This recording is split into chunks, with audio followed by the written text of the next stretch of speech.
सुर्खियों में।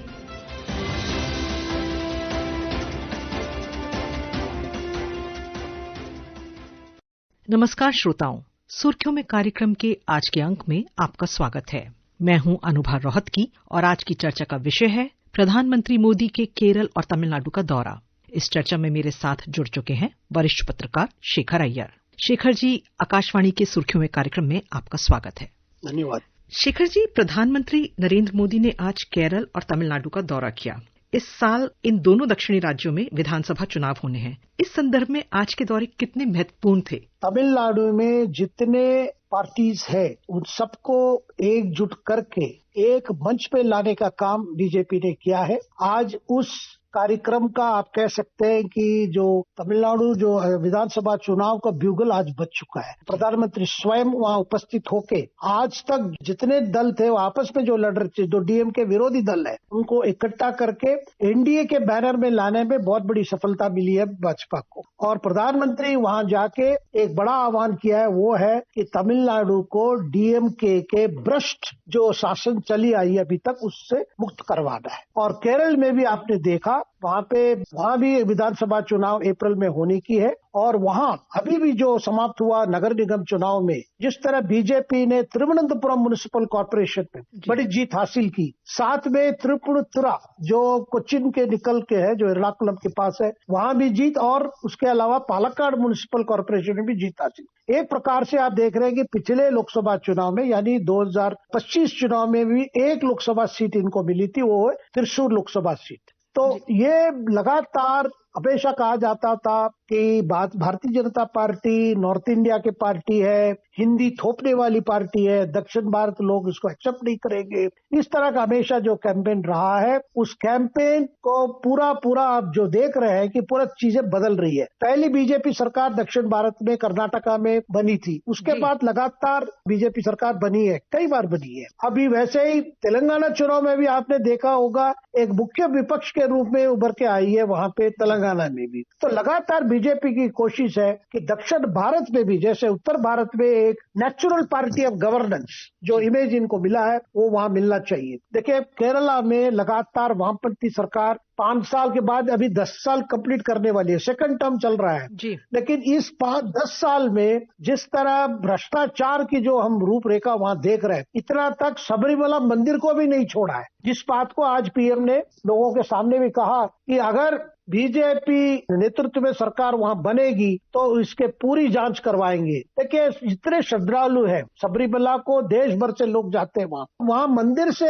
सोना चोरी, ये सबको एक प्रकार से चौंकाने वाली बात है और श्रद्धालु बहुत दुखित है। तो वो केरल की बात है। शेखर जी, चलिए जो आप केरल की बात कर रहे हैं उसी चर्चा को आगे बढ़ाते हैं। तो अगर केरल की बात करें तो ये एक इकलौता ऐसा दक्षिणी राज्य है जहां पर अब तक भाजपा को काफी मुश्किल रही है अपनी पैठ जमाने में। जैसा कि आपने खुद कहा कि इस राज्य से पहला जो सांसद राज्य इनको मिला वो पिछले लोकसभा चुनाव में मिला। अब तक इस राज्य से केवल भाजपा के एक ही एमएलए रहे हैं और जो सबसे कह सकते हैं महत्वपूर्ण जीत जो आपने कही कि वो पिछले महीने तिरुवनंतपुरम के म्युनिसिपल इलेक्शंस में इनको मिली। तो एक ऐसे समय में जब पार्टी राज्य में अपनी पैठ बढ़ाने की कोशिश कर रही है, प्रधानमंत्री के दौरे ने बीजेपी कार्यकर्ताओं के साथ साथ मतदाताओं को क्या संदेश दिया है? केरल के लोगों ने देख चुके हैं। देखिए एक कांग्रेस के नेतृत्व में यूडीएफ की सरकार देखे, उसके बाद वामपंथी यानी मार्क्सिस्ट कम्युनिस्ट पार्टी के नेतृत्व में एक एलडीएफ लेफ्ट डेमोक्रेटिक फ्रंट की सरकार देखे। हमेशा केरल में सरकारें रिपीट नहीं होती है, लेकिन ये जो सरकार अभी जो बनी 2016 में पहली बार आई,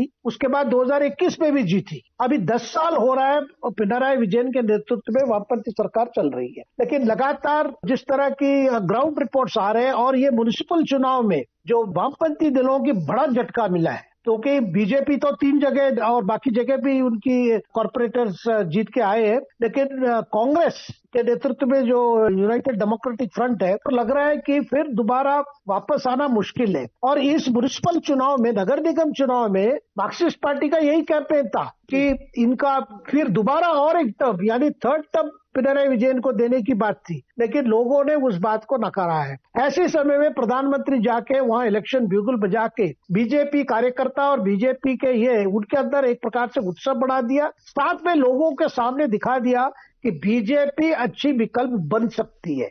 केरल में आज प्रधानमंत्री ने कई विकास परियोजनाओं को हरी झंडी दिखाई। पहले सुनते हैं कि प्रधानमंत्री ने क्या कहा। आज केरला के विकास के लिए केंद्र सरकार के प्रयासों को नई गति मिली है। आज से केरला में रेल कनेक्टिविटी और सशक्त हुई है। तिरुवनंतपुरम को देश का बड़ा स्टार्टअप हब बनाने के लिए पहल हुई है। आज केरला से पूरे देश के लिए गरीब कल्याण से जुड़ी एक बड़ी शुरुआत भी हो रही है।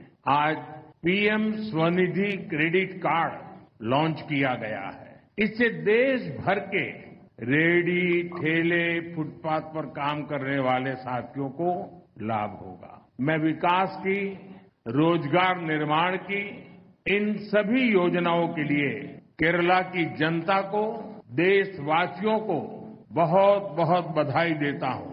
तो शेखर जी, जैसे भी हम प्रधानमंत्री को सुन रहे थे, उन्होंने विकास की बात की और प्रधानमंत्री और भाजपा की जो पीछे सालों में हमने जो एक बात देखी वो ये कि वो हमेशा विकास की बात करते हैं। तो केरल में जब प्रधानमंत्री ने ये विकास परियोजनाओं को हरी झंडी दिखाई, उसको देखते हुए मजबूत सोशल इंडिकेटर्स वाले इस राज्य में उनके विकास का एजेंडा कैसे काम करता है और कैसे काम करेगा? देखिए, जब 2016 में भी जब वामपंथी पिनराई विजयन के सरकार के नेतृत्व में बनी थी, तब भी प्रधानमंत्री का मैसेज पिनराई विजयन को यही था कि अलग अलग राजनीतिक विचारधारा हो सकते हैं हमारे, लेकिन केरला के विकास के लिए केंद्र सरकार उनके नेतृत्व में पूरे से पूरा काम करेगी। लेकिन लगातार जिस तरह पॉलिटिक्स वहां चली आई है और साथ में गवर्नेंस इश्यू को तो एक सवाल खड़ा हुआ है, इसको एक्सपोज करने के लिए प्रधानमंत्री ने लगातार केंद्र सरकार जितने भी मदद करे, फिर भी भ्रष्टाचार के कारण और राजनीतिक जो पुष्टिकरण के कारण जो सुरक्षा और विकास जिस तेजी से केरला में होनी चाहिए वो नहीं हुई है।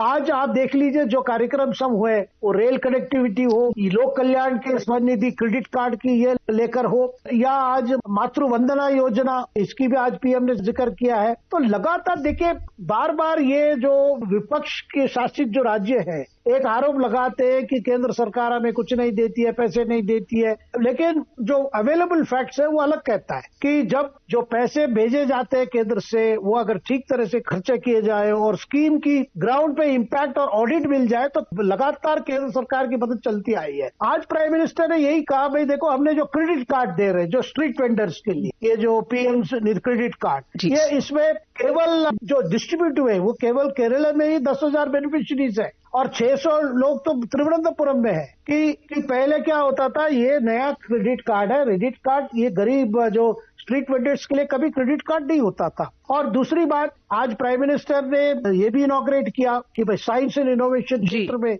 आप देखिए CSIR की एक इनोवेशन हब और साथ में एक रेडियो सर्जरी सेंटर, एक मेडिकल कॉलेज में, कि साइंस इनोवेशन हेल्थ केयर इसका भी किया। और रेल कनेक्टिविटी आपने देखा आज अमृत भारत एक्सप्रेस, 3 अमृत भारत एक्सप्रेस जो तमिलनाडु और केरल को जोड़ेगी, तो वो भी उन्होंने आज इनॉग्रेट किया है। तो बार बार प्रधानमंत्री कहते हैं विकसित भारत के लिए विकसित केरला की भी आवश्यकता है, विकसित तमिलनाडु की भी आवश्यकता है। यानी जब भारत सशक्त होकर अपना जो 2047 में जब एक विकसित भारत के रूप में उभर के आएगी, तब उसमें केरला, तमिलनाडु और सब राज्य उसमें शामिल होंगे। इनकी विकास ही देश की विकास है और देश की विकास इनकी विकास है। ये मैसेज बार बार पीएम देते आए हैं। शेखर जी, अब बात करते हैं प्रधानमंत्री मोदी के तमिलनाडु दौरे के बारे में। हमने देखा कि आज जब उन्होंने एक जो आम सभा को संबोधित किया तो उसमें AIADMK सहित एनडीए के कई अन्य घटक दलों के नेता भी उनके साथ मंच पर थे। तो विधानसभा चुनावों से पहले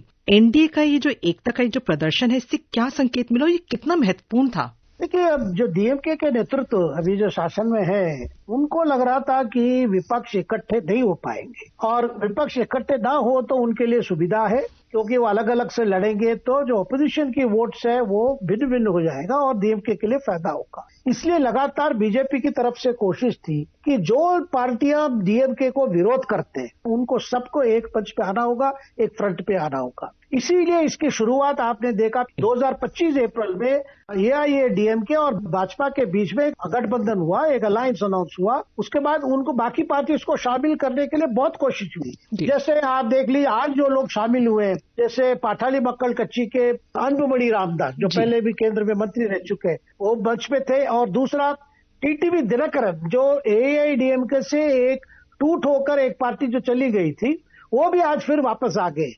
इन सबको परसुएड करके और एडप्पाडी पळनिसामी जो भूतपूर्व मुख्यमंत्री हैं उनके नेतृत्व में जो एनडीए अलायंस वहां पे है उन सबको ले आने में जो बैकग्राउंड वर्क कहिए या होमवर्क कीजिए वो होमवर्क बीजेपी ने किया। जैसे प्रधानमंत्री ने कहा है कि डीएमके का सरकार मतलब है सीएमसी सरकार, यानी करप्शन, माफिया और क्राइम। आज प्राइम मिनिस्टर ने जिस तरह उनको डिस्क्राइब किया है और लोगों के सामने, क्योंकि जब तक विकल्प नहीं है तब तक आप परिवर्तन देख नहीं सकते। ये प्राइम मिनिस्टर का आज बड़ा मैसेज था। तमिलनाडु में आज अपनी सार्वजनिक सभा के दौरान प्रधानमंत्री ने कई विषयों पर बातचीत की। उन्होंने तमिलनाडु के किसानों और मछुआरों के बारे में भी बात की। चलिए सुनते हैं उन्होंने क्या कहा।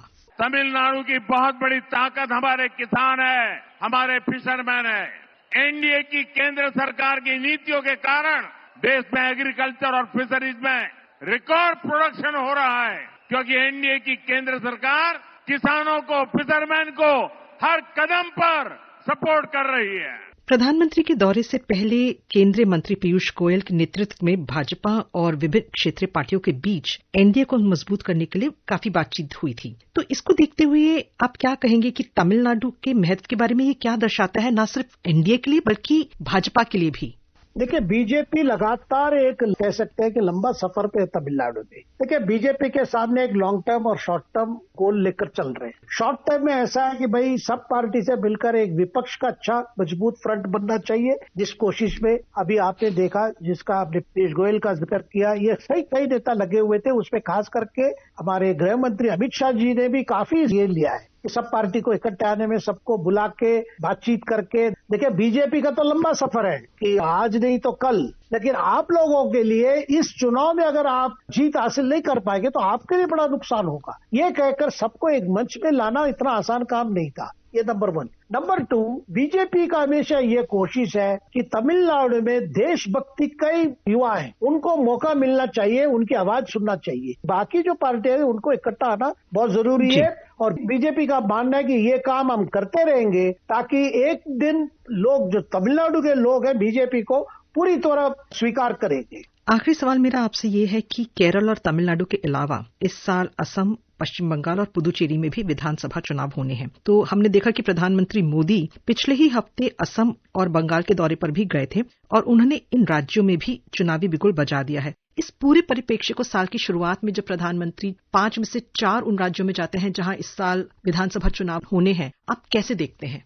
देखिए, असम में बीजेपी सरकार वहां पे 10 साल कंप्लीट कर चुकी है। अभी वहां पे हेमंत बिस्वा शर्मा के नेतृत्व में सरकार चल रही है। वहां पे पूरा विश्वास है कि एनडीए को दोबारा मैंडेट मिलने की बहुत उम्मीद है। नंबर 1। पश्चिम बंगाल में तृणमूल कांग्रेस के खिलाफ अगर मेन ऑपोजिशन पार्टी के रूप में भारतीय जनता पार्टी है और ये 2 राज्य में भी आपने देखा होगा बीजेपी लगी हुई है कि अपने आप को, ये जो पार्टियां हैं, असम में तो अभी बीजेपी सरकार चल रही है, अपनी परफॉर्मेंस रिकॉर्ड पे दोबारा मैंडेट के लिए लोगों के पास जा रही है। लेकिन पश्चिम बंगाल में जो हालतें हैं, जिस तरह हालत बिगड़ी है, देखिए ममता बनर्जी के नेतृत्व में तृणमूल कांग्रेस 2011 में आई, फिर 16 में जीती, 21 में जीती। आप 4th टर्म के लिए ममता बनर्जी तैयार हो रहे हैं, जब सब जानते हैं बंगाल की हालत क्या है। बंगाल की महिला को सुरक्षा को लेकर जिस जैसे सवाल खड़े हुए, बंगाल के सुशासन को लेकर जो सवाल खड़े हुए, भ्रष्टाचार हो, क्राइम हो, ये कई बातें जो है, तो ये सारी चीजों को लेकर पश्चिम बंगाल में भी